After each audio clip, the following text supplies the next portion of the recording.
Hi అండి, అందరికీ నమస్తే.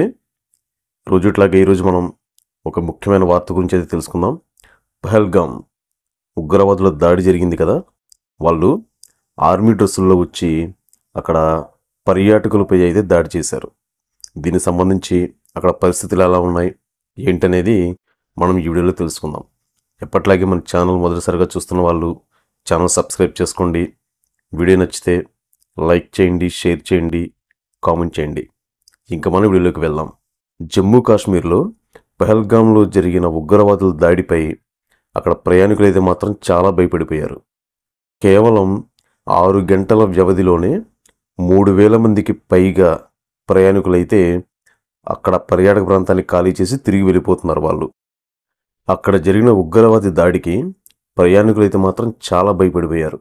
దీనికి సంబంధించి రామ్మోహన్ నాయుడు గారు పౌర విమానాల శాఖ మంత్రి ఆయన ఎక్స్ అయితే ఒక పోస్ట్ చేశారు కూడా.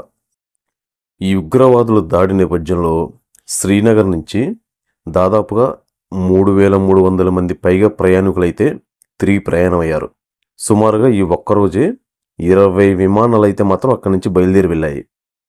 ఇంకా ప్రత్యేక విమానాలు అయితే ఏర్పాటు చేస్తున్నట్లుగా రామ్మోహన్ నాయుడు గారు ఆయన చెప్పుకొచ్చారు.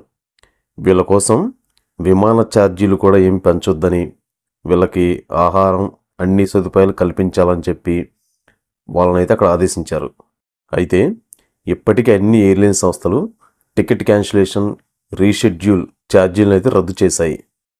ఇలాంటి పరిస్థితుల్లో అందరం తోడుగా ఉండాలని చెప్పి రామ్మోహన్ నాయుడు గారు ఎక్స్లో కూడా పోస్ట్ చేశారు.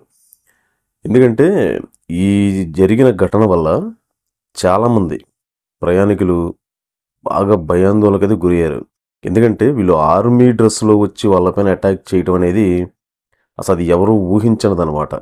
ఈ ఘటనపై జమ్మూ కాశ్మీర్ ముఖ్యమంత్రి ఒమర్ అబ్దుల్లా ఏమేమి స్పందించారంటే, అక్కడికి వచ్చిన ప్రయాణికులు కాశ్మీర్లోని విడిచి వెళ్ళిపోవటం వాళ్ళకి చాలా బాధాకరంగా ఉందని, వాళ్ళు ఎందుకు తిరిగి వెళ్ళిపోతున్నారో వాళ్ళకు తెలుసని, ఈ ప్రమాదంలో మరణించిన వారు ఎవరైతే ఉన్నారో వాళ్ళకి 10 లక్షల రూపాయల ఎక్స్గ్రేషియా ప్రకటిస్తున్నట్లు, కేంద్రం కల్పించిన అదనపు విమానాలతో పాటు రోడ్డు మార్గంలో కూడా వీళ్ళకి ఎలాంటి అసౌకర్యం కలగకుండా అన్ని విధాలుగా మేము సహాయం చేస్తామని ఈయనైతే చెప్పుకొచ్చారు.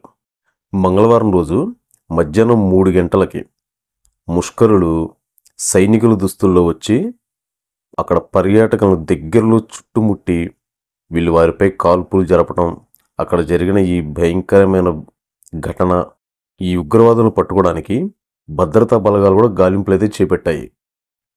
ఈ భయంకరమైన దాడి వలన ఒక్కసారిగా దేశం మొత్తం ఉలిక్కిపడింది ఇలాంటి ఘటన జరగటం వల్ల. ఏదైనా ఇలాంటి ఘటనలు జరగడం అనేది చాలా బాధాకరం. ఇదండి ఈరోజు. తిరిగి మళ్ళీ రేపు మరొక వీడియోతో మళ్ళీ మనం కలుసుకుందాం. అప్పటివరకు మన PSS Telugu news channel subscribe చేసుకోండి. వీడియో నచ్చితే లైక్ చేయండి. ఈ వీడియోపై మీ అభిప్రాయాన్ని కింద కామెంట్ రూపంలో తెలియచేయండి. తిరిగి మళ్ళీ రేపు మరొక వీడియోతో మళ్ళీ మనం తిరిగి కలుసుకుందాం. అంతవరకు సెలవు. Thank you.